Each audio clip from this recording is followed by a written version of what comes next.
বলা হলো বিশাল বিশাল বিনিয়োগ আসতেছে, দেশ তো এবার ইউরোপ হয়ে যাবে। একটা বিনিয়োগ এসেছে, এই অবস্থায় বিনিয়োগ আসে না, এটা পাগলেও বোঝে, কিন্তু এই উপদেষ্টারা বোঝে না। তারা আমাদেরকে নতুন নতুন স্বপ্ন দেখাচ্ছে। আরে ভাই, যে স্বপ্ন আপনি পূরণ করতে পারবেন না, সেই স্বপ্ন জাতিকে কেন দেখান? একটি অযোগ্য ব্যক্তিদের মাধ্যমে এই উপদেষ্টা পরিষদ গঠিত হয়েছে। এই উপদেষ্টা পরিষদ আজকে আমাদের কাছে মনে হচ্ছে অভিশাপ। প্রধান উপদেষ্টাকে নিয়ে কারোর প্রশ্ন নাই, আমরা তাকে শ্রদ্ধা করি, ভক্তি করি। প্রধান উপদেষ্টা মাঝে মধ্যে 4 ছক্কা মারতেছেন, মনে হচ্ছে আমরা জিতে যাব, রাষ্ট্র সংস্কার হবে, গণহত্যার বিচার হবে। কিন্তু বাকিদের পারফরমেন্স কোথায়? বাকি উপদেষ্টাদের কাজ কোথায়? কোনো কাজ দৃশ্যমান আছে? নির্বাচন ছাড়া আর কোন প্রক্রিয়ার মাধ্যমে দেশ গণতান্ত্রিক পথে যাত্রা শুরু করতে পারে? আমার তো মনে হয় না।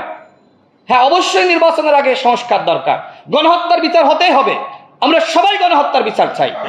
কিন্তু নির্বাচন এই শব্দ, এই নাম আসলেই উপদেষ্টাদের গায়ে জ্বালা পোড়া শুরু হয়ে যাচ্ছে।